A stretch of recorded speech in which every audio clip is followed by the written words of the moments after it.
Welcome back. This is News Gang tonight. Now, before we get into our discussion, just take a look at what the papers tomorrow are going to be looking like. I want us to take a look at why they had to fall. That's the Daily Nation, getting into the details of all of them. Look at this bold headline from the People Daily.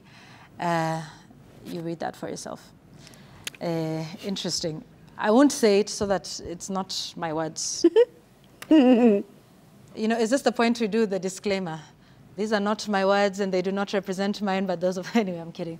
But listen, you see, if you are a Christian, then you remember that there's always the original sin that took place in the Garden of Eden. And that is what started everything for humanity. What was the original sin for this cabinet that led to its dismissal tonight? Let's take you back in time to the moment at which they were being vetted and passed. Listen to the prescient words of one John Baddy. Cabinet in totality, I have my fears. We are approving, if we do approve, we are approving a cabinet that is not so competent. We are approving a cabinet that I think the mindset of the appointing authority was not on service delivery. This is not a cabinet that is going to bring economic revolution in this country. We have a choice to make either decision to reject over 60% of these names or give President Ruto his skunk. Let us not interfere with it. We give it to him. He has asked for it. Let us give him his cabinet. We know he's going to run the government from State House. These are not people who can run a government. Apart from a few individuals who are not even more than 8, the rest are incompetent, unqualified, have integrity issues, are people who cannot deliver this country from where it is to the next level that we want the country to move in. Thank you, Mr. Speaker, and I will oppose most of the names. Your time is up. And the cabinet's time was indeed up today. Right, and if you're to look even at the vetting report by the committee of the House that was conducting the approval hearings, they had listed the analysis of every candidate that appeared before the members of Parliament. And in the end, the majority report recommended approval of all cabinet secretaries and, of course, the Attorney General and the Secretary to the Cabinet. But there was one person that was said should not be cleared. And I read paragraph 909 of that report, that further, pursuant to Article 152(2) of the Constitution, goes on to say the committee recommends that this House rejects the nomination of Penina Malonza for appointment as Cabinet Secretary for Tourism, Wildlife and Heritage by His Excellency the President of the Republic of Kenya. And of course, the grounds that were given was that she didn't sound like she was well versed with the department that she was going to join. But also, there was a minority report against 2 nominees. One was Mithika Linturi. And there were 3 allegations against him. First, the grave matter of the questionable academic qualifications, including the elusive Indian university degree, which could not be traced. And of course, gave a lot of details as what that meant, and even what he had excused himself, saying that it was not exactly affecting his bachelor's degree, it was affecting a master's degree. And then the second issue that was raised by the minority report was that the attempted rape charges of 30th of January 2021 are so grave as to demean the office to which Honorable Linturi has been nominated, notwithstanding a subsequent move to have them dropped. And the third issue was forgery in securing 2 loan facilities, 530 million shillings and 100 million shillings. And based on this, the minority report, or the members who were in the minority side, went ahead to even quote different scenarios, including that time the United Kingdom was seeing off their Prime Minister, Boris Johnson. So then the other person that was rejected by the minority members of that committee was Aisha Jumwa. There was a pending murder case, and of course the members found that She had explained that she's not the one who shot, but they felt that this was such a serious allegation that was coming on the person of that nominee to an extent that she should not have been cleared to become a cabinet secretary.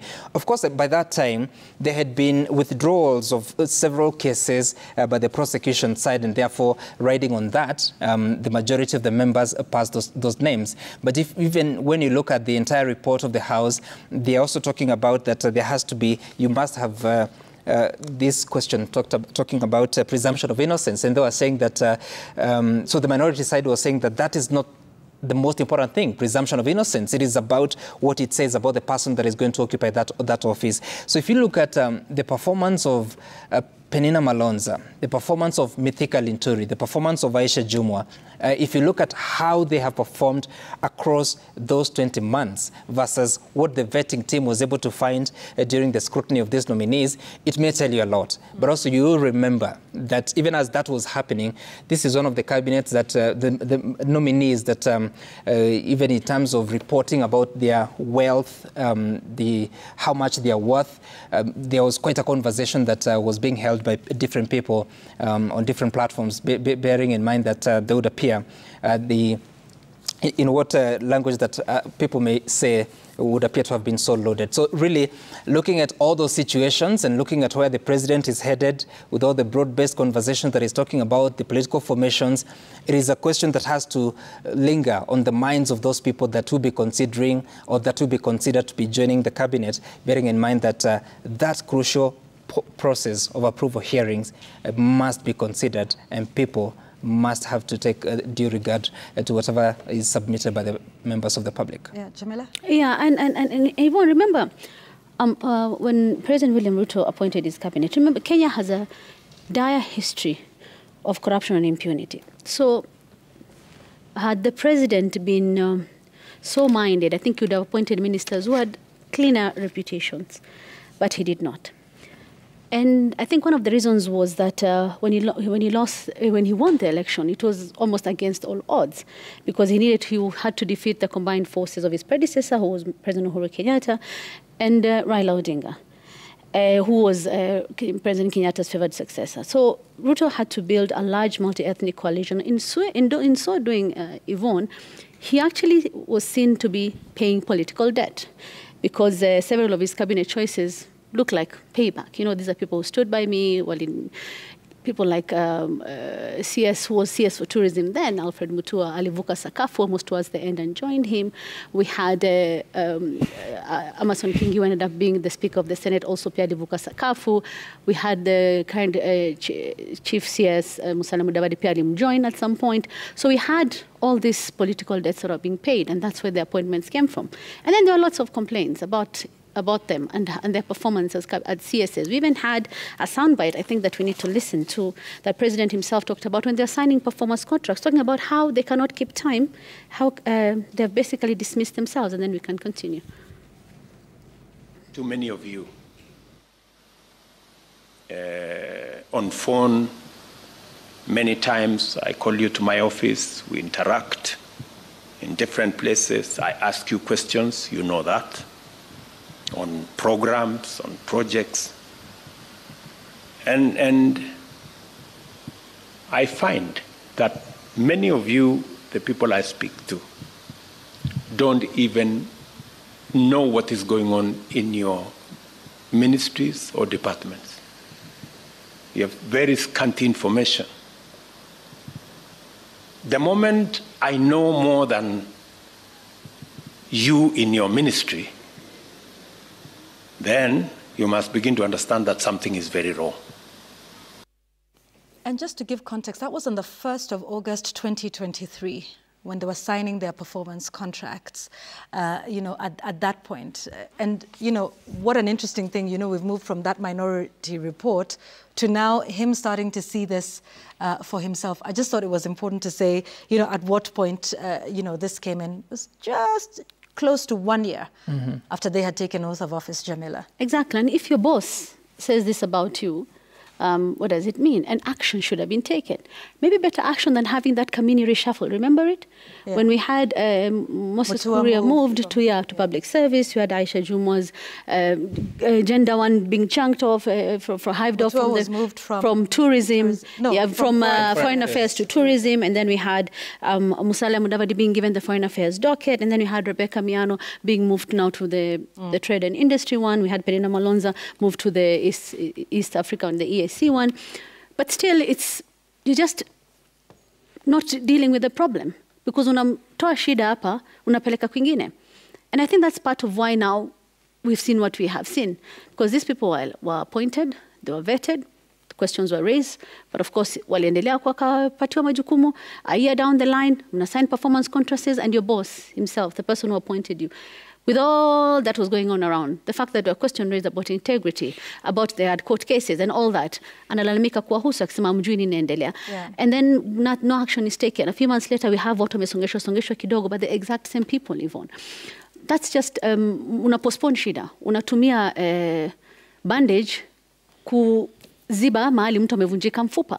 And that was clearly not the solution. Yeah, but you know what was interesting for me is, at the start of this live newscast, we talked about basics. And he was lecturing them, by the way, about basics like keeping time and coming on time. But what I found quite defeatist in these statements was him coming to the public domain to lament, to lecture people over whom he has the power to do exactly what he has done this evening. But in a sense, you would ask, so ulikuwa unatuambia sisi ndio tufanye nini? You appointed these people. If you are not happy with them, we know what happens in the corporate setting. You are given warnings in private, there's all of those things, there's a disciplinary process and whatever, and you let them go. In this moment in time, I think was another moment, maybe it was political, but it was also a sign of somebody make a decision. If you're not happy with the people you've hired, if you think they're incompetent, if you think they don't know what's happening in their ministries, what's the one thing left to do? But he waited until this moment was forced upon him today. Linus.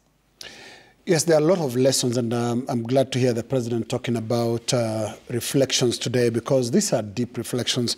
And the protests and these events that are truly unprecedented are sending this country into a space it has never been before.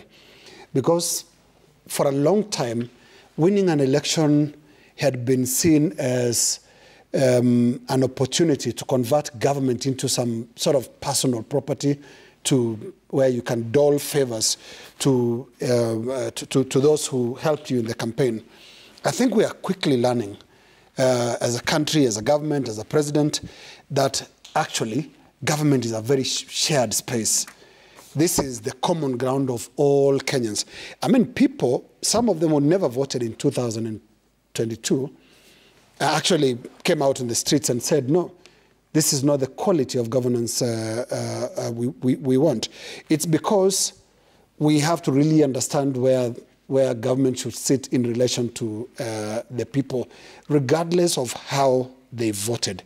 Which is why from day one, any president, any leader must have a competent team, a team that is above all questions in terms of delivery. When a member of parliament goes on to describe your cabinet as a skunk, like, give it to him. Yeah. And 2 years down the line, less than. I don't know where Mbadi is tonight, because he must be watching and say, less okay, than 2 years. I told you, so less than 2 years. Yeah. This is a skunk. And it didn't even have to take Honorable Mbadi or any other analyst. You just need to see the quality of the ministerial executions. And they themselves, as the president and his deputy, have gone on record, especially during that time of signing the performance agreement, to question the performance of those MPs. And I just want us to listen to the president when he talks about something as basic as keeping time. And that is now bite, I think, number 2. Robert? You cannot keep time with your employer. You have basically dismissed yourself. I mean, it's just as simple as that. So, for those who came late, who are members of the executive, I will be expecting a written explanation, and it should not include matters of traffic. Now, this is cabinet. We're not talking about a school classroom. This is cabinet, the highest organ in the executive wing of government.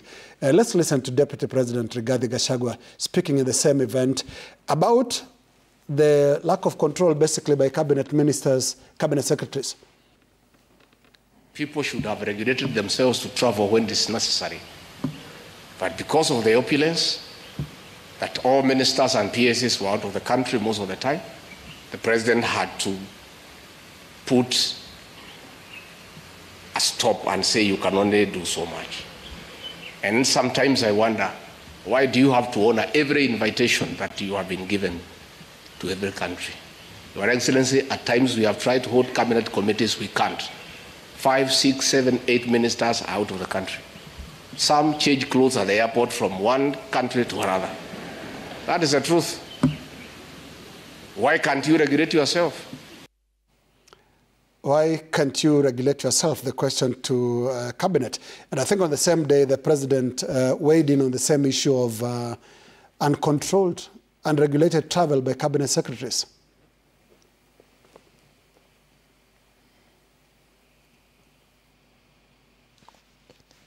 So when you hear my deputy saying, find time, travel, but travel and see the people who have hired us, you know, go to different parts of Kenya so that you can get feedback from the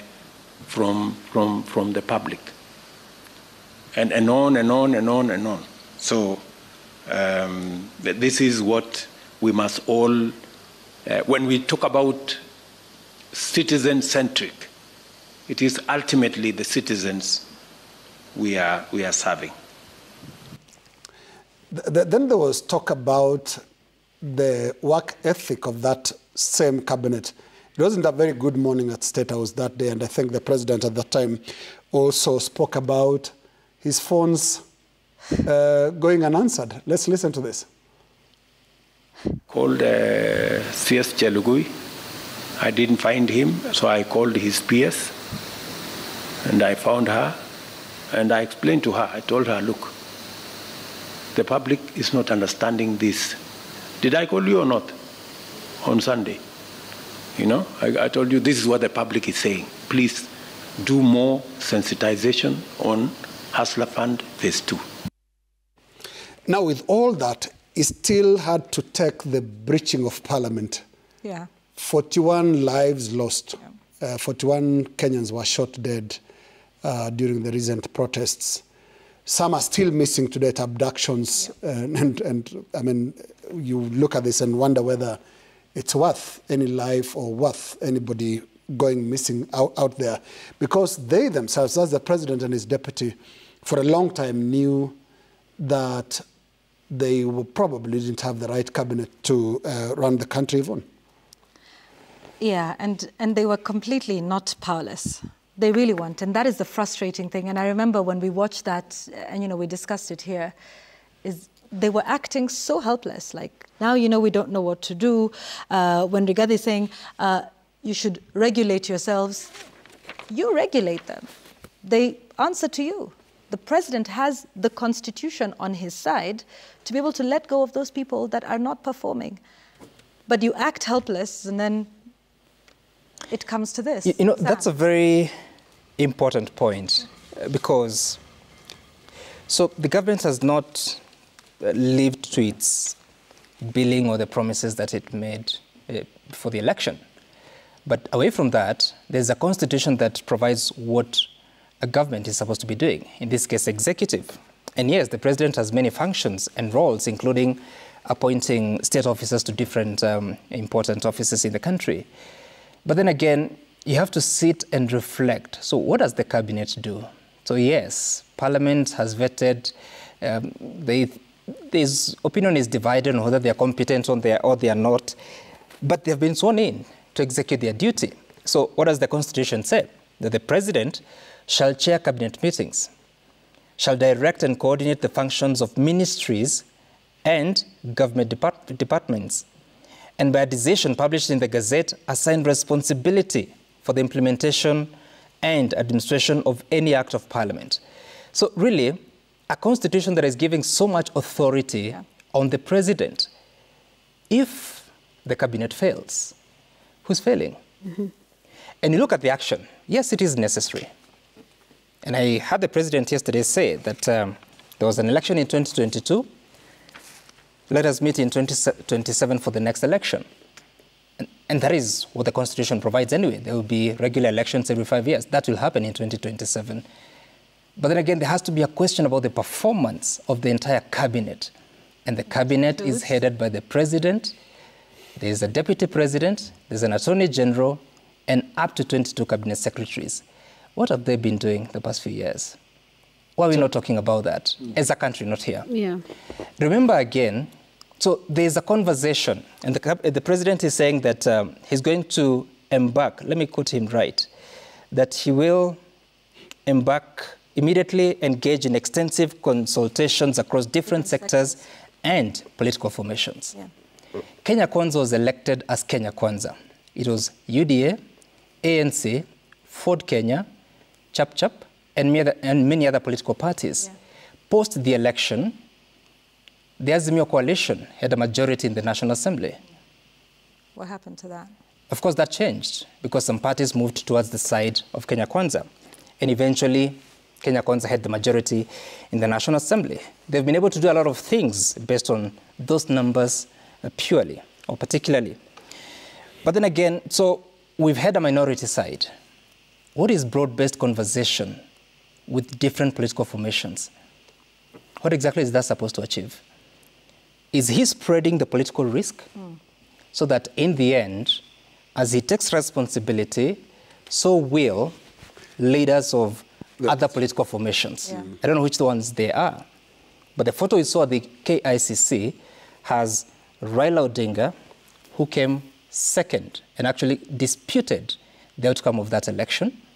We saw Wycliffe Oparanya, who is Deputy Party Leader of ODM, Hassan Joho, Deputy Party Leader. Secretary designated at some point. Well, would have been Cabinet Secretary for Lands, but no. that didn't happen. So I want to be right. The men we saw at the KICC is the first signal towards political formations, broad-based conversation, and I dare say, spreading the political risk. Yvonne, when we talk about spreading the political risk and what we saw, the picture we saw, of course, memories of the handshake came in, serikali, mahuluti, coalition government, whatever it is that came into people's minds, because we've been here before. We've seen this before. Baada uchaguzi, different circumstances. In 2007, we had the post-election violence that caused it. And then in 2017, 2018, we saw the handshake between President Uhuru Kenyatta and Raila Odinga being his preferred choice to succeed him. We've seen this before. But things are different now. This is not what people want to see. This is not what this generation wants to see. They do not want to see those political formations. They do not want to see what we've already seen in the past. They do not want to see the exact same people doing the exact same thing, just under a slightly different political environment. And Yvonne, you talk was talking about achievements, about the cabinet and what it's supposed to do. They're supposed to do certain things. And today when we were listening to the president when he was speaking, and not just today, I think in a couple more other speeches that he has had since this crisis began, he starts by talking about what his government has achieved. We have done this, we have done that, increase this, increase that, inflation has gone down. You know, all these things that the president starts with. Yeah, he says, when we were elected, you know, we promised this and we've delivered this and that. But Yvonne, achievements need to be felt by the people. There should be more money circulating in the economy. People should have money in their pockets. They should be able to afford basic needs. They should have, be able to operate their businesses. There should be a good environment for businesses, big or small. Biashara ndogo ndogo, biashara kubwa, watu wameondoka, vitu kampuni zimefungwa, watu wameondoka, biashara zimeenda. You're supposed to have jobs and opportunities for people to grow. Kama sitapata kazi formal, ni kuwe na biashara ambayo anaweza kujiendeleza. Should have healthcare, should have roads, education. You know, those things that people need to feel that ziko. Yeah. But they're not feeling it. hawaoni. So when you talk about achievements and things you have done, but people don't feel it, that's why I think you see it was almost jubilation today, Yvonne. After that announcement by the president, we took Vox Pops from across the country, and we had people giving their opinion, maoni yao kuhusu what has happened. And all of them were like, that's good. That headline you're talking about, that was in one of the dailies, that's exactly what people were saying. If their lives were okay, if pressure haikuwa nyingi, you would not have seen that from different parts of the country. Watu wakifurahi that this is the step in the right direction, Yvonne. Yeah. So achievements need to be felt, and need to be felt by the people on ground. But Jamila, sorry, Yvonne. Yeah, that's fine. The agenda is actually well cut out on what the broad-based conversation should be achieving. Yeah. Let me just read for you. So all that process will assist the president in accelerating and expediting the necessary, urgent and irreversible implementation of the following: radical programs to deal with the burden of debt, raising domestic resources, or rather taxes, expanding job opportunities, eliminate wastage and unnecessary duplication of a multiplicity of government agencies, and slay the dragon of corruption, consequently making the government lean, inexpensive, and effective, and efficient through broad-based conversations. Yeah. When we talk about taking responsibility now, as you know, as we're moving forward, and Sam, you've rightly placed it perhaps where it should be. You know, as the president says, he's now in a moment, in a space, in a season of reflection. I wonder what is on the president's mind in terms of the role he has played, or perhaps not played, in bringing us to where we are now.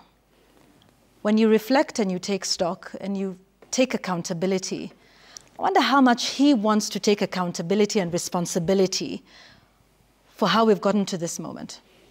Because he is the president, he is the head of state, he's the commander-in-chief of the armed forces. He hired those cabinet secretaries. He has now taken a bold move to dismiss them. But again, if you notice, he has talked about everybody's failings. So he's talked about the cabinet secretaries who come late, the ones who don't know what's happening. He's talked about the PSs who are unclear about what's happening in their ministries. Linus, when he sat down with yourself, Joe Ageo and Eric Latif, he talked about the failing of his communication team. At what point does he then say, this communication team was hired by the president himself?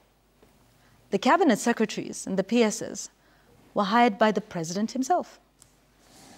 I wonder when he sits down to think about it, at what point he says, this is the part I played, and this is where I personally take responsibility and accountability for everything that we have done.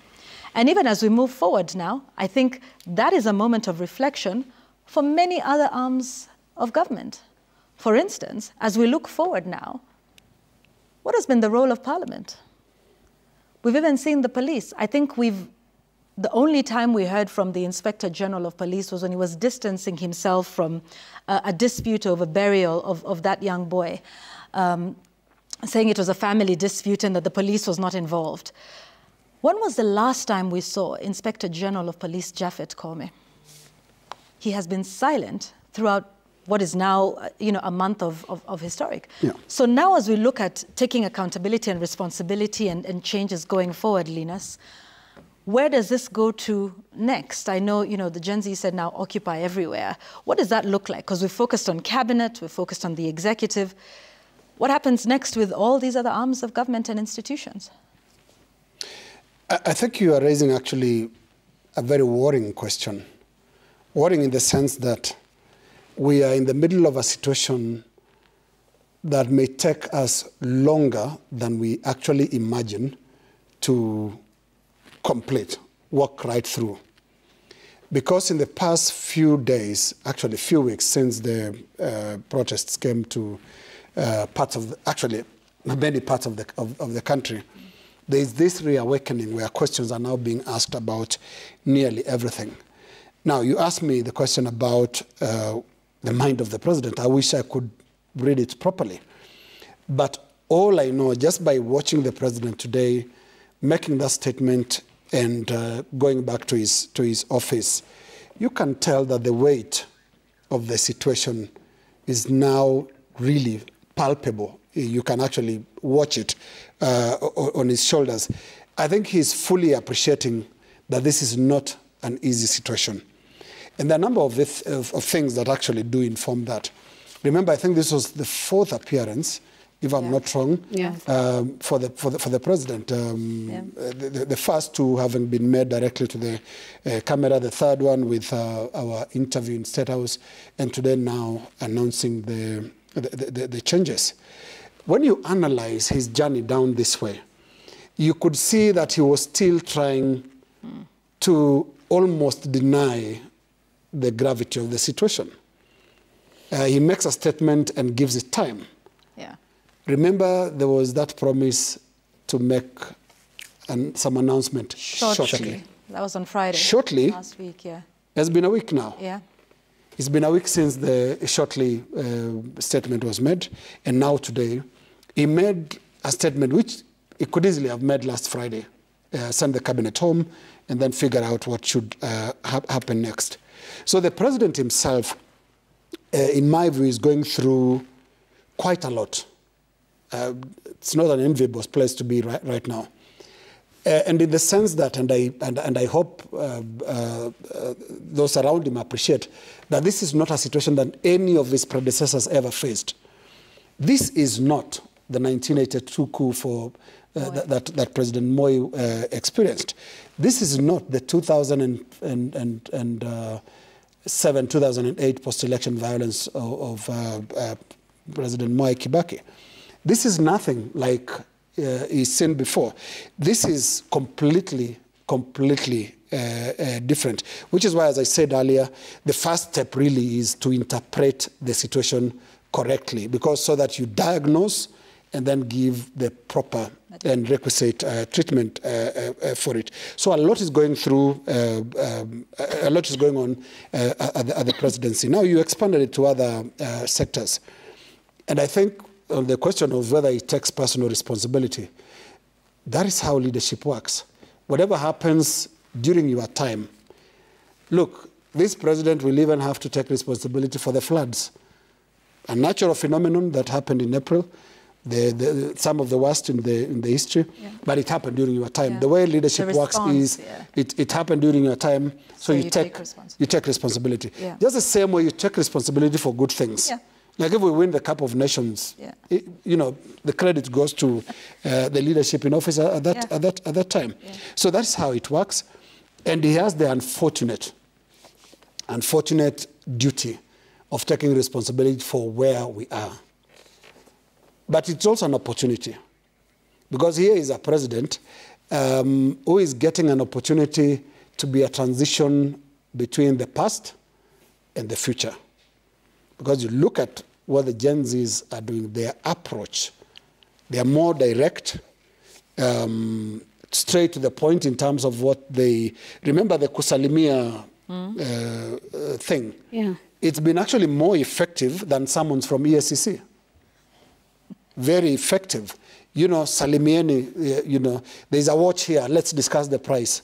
You know, and the discussion is executed in such a way that morally the conscience of the person involved is also touched in a way that the police has not done, and in a way that the ESCC has not done, in a way that the courts have not done.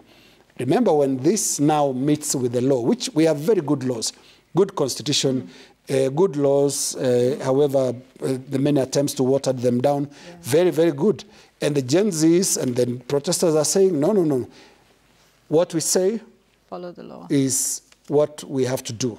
Our deeds and our words must be must match. So that's where we are. And the president has that opportunity to look into the future. And I think there's a very good first step, which is the courage to get rid of, to dissolve or dismiss his cabinet. It's so courageous because a lot of the analysis had pointed out to the prospect that probably he's a hostage of the people that made it possible for him to be elected. And look, there are those tales that we have no way of proving around this table that, you know, those who help him then say, Give me 3 slots of permanent, of principal secretary. Give me about 3 cabinet secretaries. And maybe that explains why sometimes you see a cabinet secretary that is completely out of depth with what they have to be doing, and you don't understand why, for example, the president and his deputy would angrily rant about the performance of the cabinet, but they can't touch them? Yeah. Is it because they have this pre-election pacts that we are not aware of? Maybe people spent money to bankroll the campaigns, and then in return they get some slots that then go to people who should not be cabinet secretaries.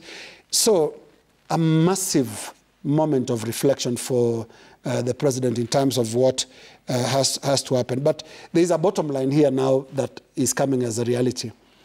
Government is not personal property. Government is not a gift you can give to your friends. It's not transferable. You can't. Moise told the late Saitoti that it's not about friendship. It's something grander than that. Yeah. And you know, when you look at the likes of the history of the likes of Abraham Lincoln, and there's a book called Team of Rivals, you know, where he had to persuade a rival that completely disagreed with him to become Secretary of State. Government is not a place for, it's not a party. It is a difficult space. And there's something else that maybe the president may be learning right now, and that is the place of institutional authorities. Yeah. Because there's something he and his predecessors have done in a way that should worry Kenyans, and that is to chip away at the place of civil service, and that is the established civil service. You remember there are people whose only career has been civil service. They are experts in their areas.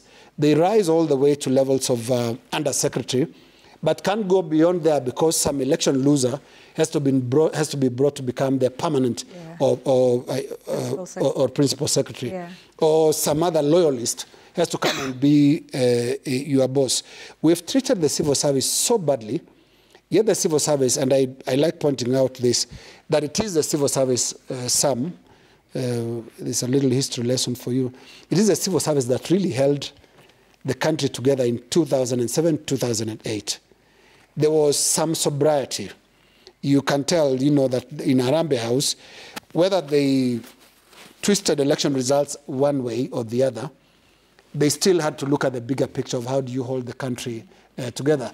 And it takes experience of being in the public service for you to be able to contribute effectively to that space. So the president needs to take some of those roles very seriously. My last point, you know, there is this team of culture of advisors that has been brought since actually the previous president and now this. I remember one cabinet secretary, you know, basically packed her ministry with advisors. Yeah. Including, I hear, it could be false, that there was even a fashion advisor, you know, on how to dress and all that. That is how we've messed with the civil service. Remember, the civil service is structured in such a way that the elected people come in and you have structures to help you. Yeah. On a handover. Know what is going on. How things work. Yeah, the art of statecraft. How things work.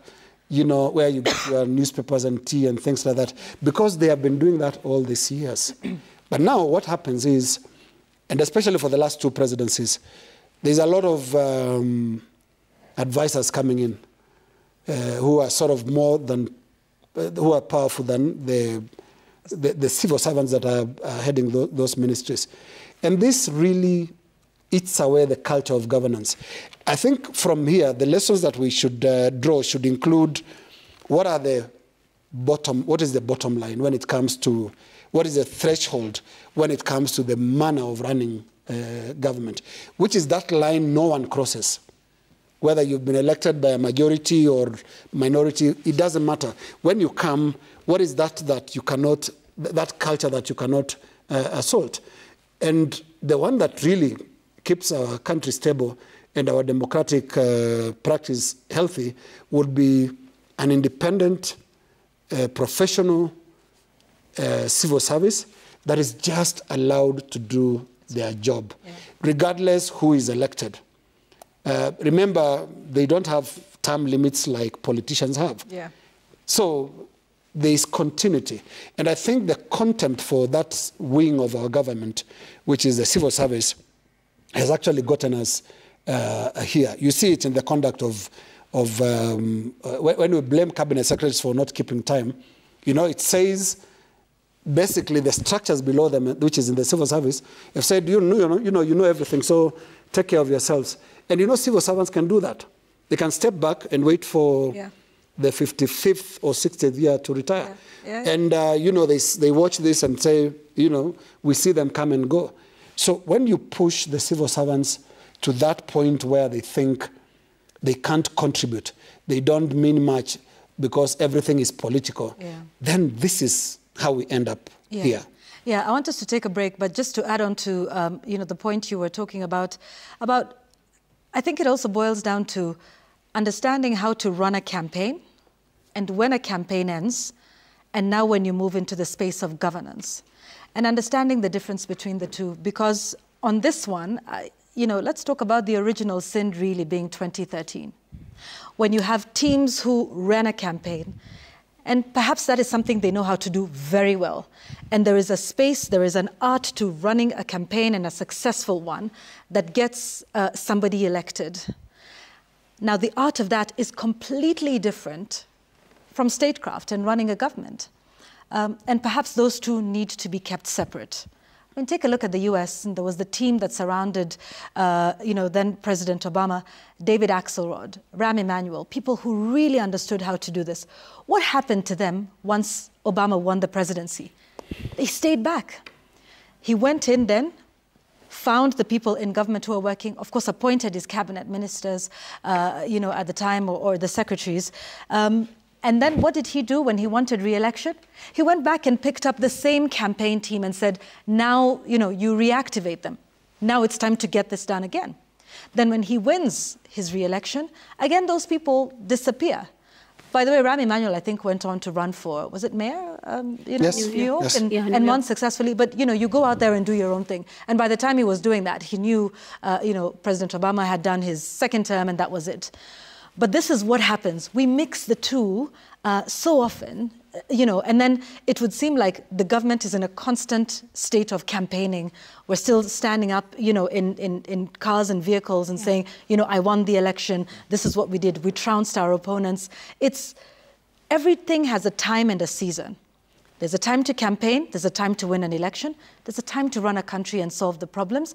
There will be a time, once again, to come back and campaign and politic and do all of that, and then come back and do the same. Let's take a quick break, you know, and talk about that, because, you know, the skill sets of the people are different, you know, of those. But when we come back, I really want us to then wind up our conversation with the future and where else this goes. I mean, we've talked about this being a change of our value system. Where else do we need to, you know, have a change in our value system? We've talked about the executive and cabinet. But where to next? That and more on The Gang when we return.